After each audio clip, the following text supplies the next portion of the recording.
Hello दोस्तों। RP study के YouTube channel से मैं पूजा कौंडल आपका बहुत बहुत स्वागत करती हूँ।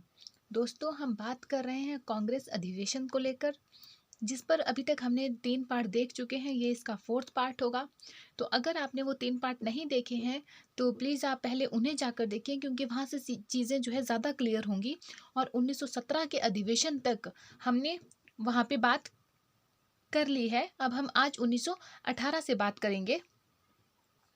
तो 1918 का जो अधिवेशन रहता है, ये 33वां अधिवेशन होता है।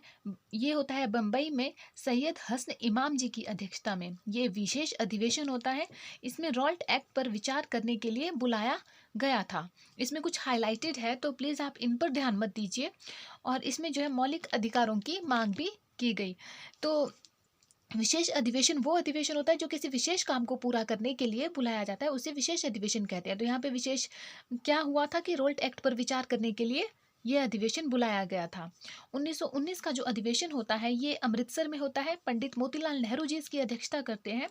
ये अमृतसर में यहाँ पे क्या होता है कि जलियांवाला बाग हत्याकांड इस समय तक हो चुका होता है। तो उसके बाद ये जगह जो है फेमस हो जाती है अमृतसर, तो इसलिए ये अधिवेशन अमृतसर में होता है।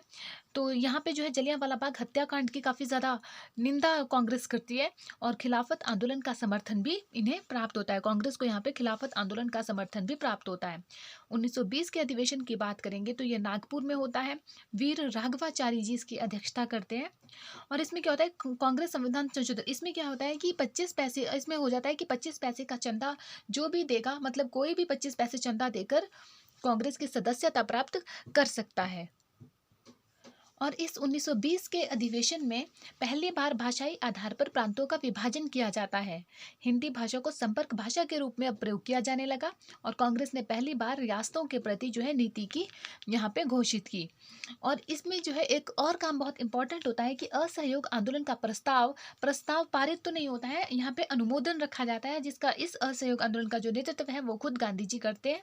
यहाँ पे खाली अनुमोदन रखा जाता है। 1920 में एक बार फिर से जो है एक विशेष अधिवेशन बुलाया जाता है। कलकत्ता में ये होता है। लाला लाजपत राय जी इसकी अध्यक्षता करते हैं, और इस विशेष अधिवेशन में जो असहयोग आंदोलन था इसका प्रस्ताव जो है पारित कर दिया जाता है।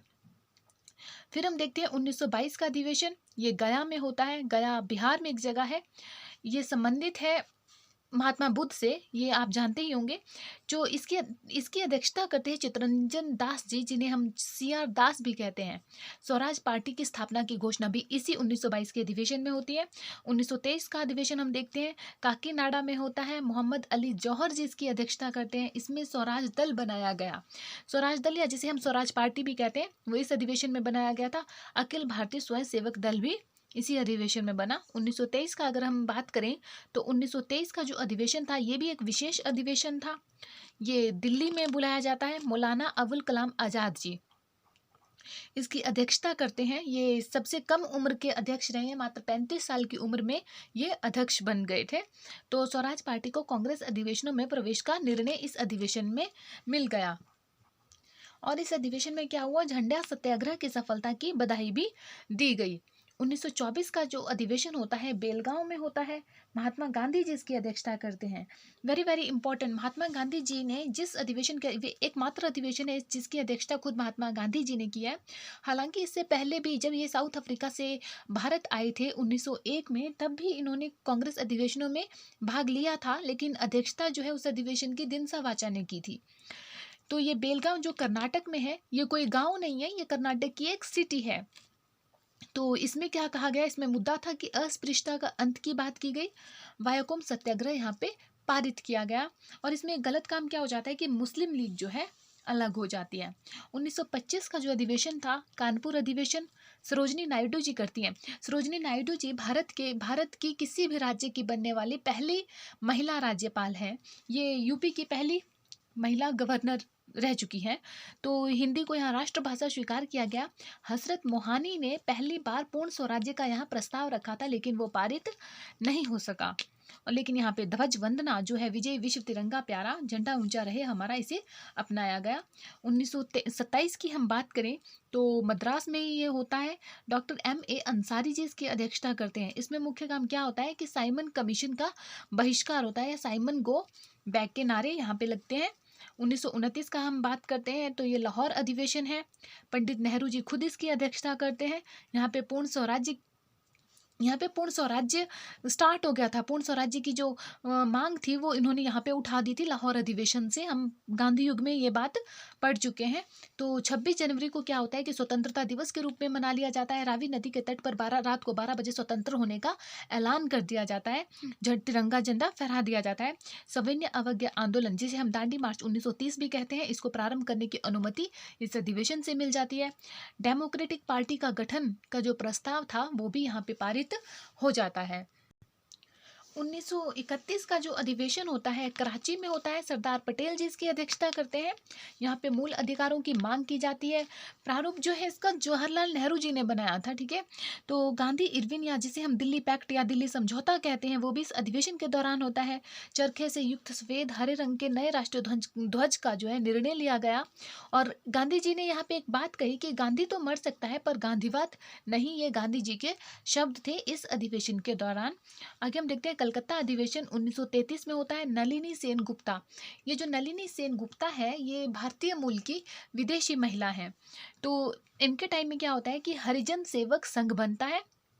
हरिजन सेवक संघ बनता है और हरिजन पत्रिका निकाली जाती है गांधी जी के द्वारा। इस हरिजन पत्रिका पर भी हम बात कर चुके हैं। ये हिंदी भाषा में निकाली थी 1933 में। गांधी युग में हमने ये पढ़ा है। 1934 की बात करें तो बंबई में होता है अधिवेशन। डॉक्टर राजेंद्र प्रसाद जो भारत के पहले राष्ट्रपति हैं, इन्होंने इसकी अध्यक्षता की है।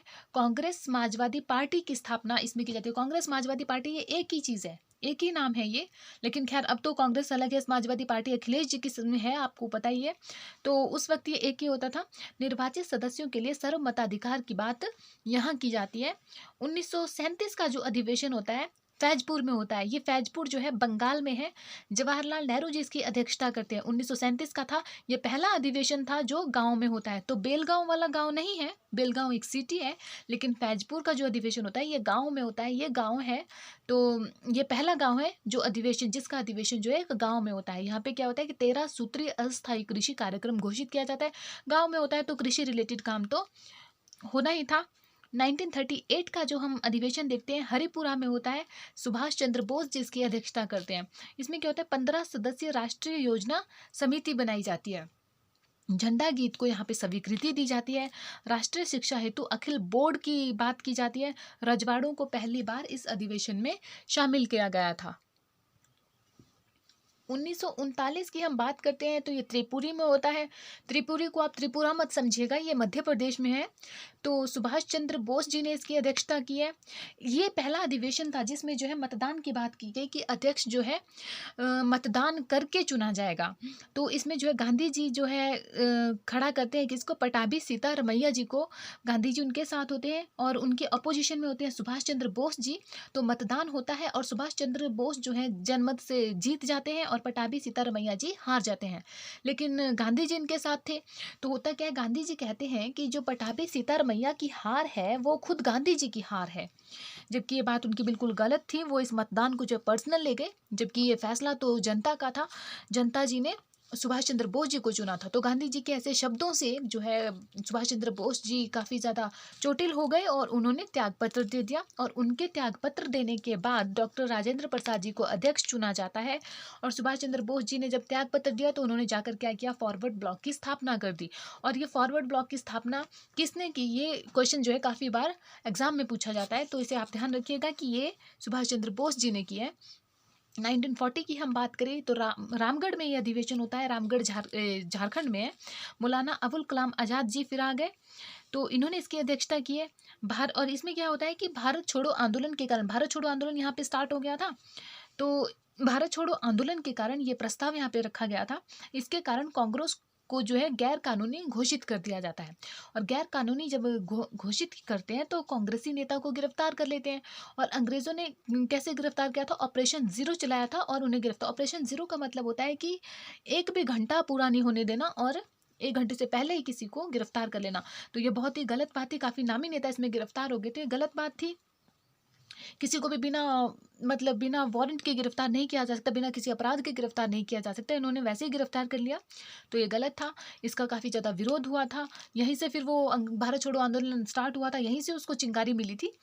तो क्या होता है कि 1941 इस वक्त 1940 में ये थे मौलाना अबुल कलाम आज़ाद, लेकिन होता क्या है 1941 टू 45 जो है सेकंड वर्ल्ड वॉर का टाइम रहता है, और इस बीच में कांग्रेस का कोई भी अधिवेशन नहीं हो पाता है, और इसीलिए जो है यही टेम्परेरी अध्यक्ष आप कह सकते हो। क्या मौलाना अबुल कलाम आज़ाद जी जो है सबसे लंबे अध्यक्ष जो है 1945 तक यही रहते हैं।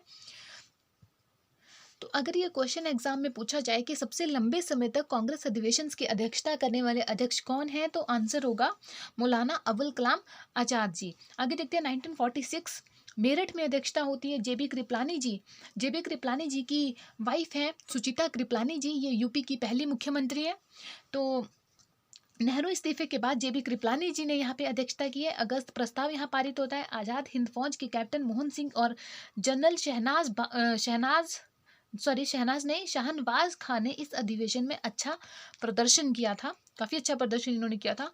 और होता क्या नवंबर 1947 में जो है कृपलानी जी जो है त्यागपत्र दे देते हैं, लेकिन हमें जो स्वतंत्रता मिलती है वो मिलती है अगस्त में 1947 में। तो ये जो त्यागपत्र देते हैं तो 1947 नवंबर में देते हैं। तो जो मतलब आज़ादी के वक्त जो है अध्यक्षता कांग्रेस अधिवेशन की किसने की थी, कौन थे अध्यक्ष, तो जेबी कृपलानी जी ही थे। और इनके नवंबर में देने के बाद जो है डॉक्टर राजेंद्र प्रसाद जी ने अध्यक्षता संभाली। तो 1947 में अध्यक्षता किसने की है, डॉक्टर राजेंद्र प्रसाद जी ने भी की है, और जेबी कृपलानी जी को भी ध्यान में रखना है। तो फिर क्या होता है जयपुर में 1948 में अधिवेशन होता है। डॉक्टर पटाभी सीतारमैया जी फिर से यहाँ पे आ गए, ये इसकी अध्यक्षता करते हैं। यहाँ पे एक पत्रिका निकलती है अंग्रेजी पत्रिका जन्मभूमि के संपादन करता है ये।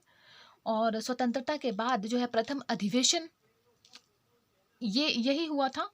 तो अधिवेशन की कार्यवाही वंदे मातरम एवं राष्ट्रगान के साथ शुरू होती है। जो वंदे मातरम और राष्ट्रगान के साथ शुरू होती है कब, जब डॉक्टर पटाभी सीतारमैया जी अध्यक्षता करते हैं 1948 में। यहाँ पे एक पुस्तक भी निकलती है जिसमें कांग्रेस का इतिहास वर्णित है। तो इसी के साथ ये कांग्रेस अधिवेशन का जो चैप्टर था ये तो क्लोज होता है, लेकिन इसके बाद हम एक नई वीडियो या नया चैप्टर जो है डील करेंगे। और इसमें एक बात और ध्यान देनी देनी है कि जिस वक्त जिस दिन हमें आज़ादी मिली थी उस दिन रात को 12 बजे किस नेता का भाषण हो रहा था, तो उस समय भाषण दे रहे थे doctor S Radhakrishnan, doctor Sarvepalli Radhakrishnan, जिनके जन्मदिन के उपलक्ष्य में आज हम टीचर डे सेलिब्रेट करते हैं। उस वक्त जो है उन्होंने भाषण दिया था आज़ादी के वक्त रात को 12 बजे। तो अगर आपको ये वीडियो अच्छी लगी तो प्लीज़ आप इसे लाइक कीजिए, शेयर कीजिए, कमेंट कीजिए और सब्सक्राइब कीजिए। Thank you so much.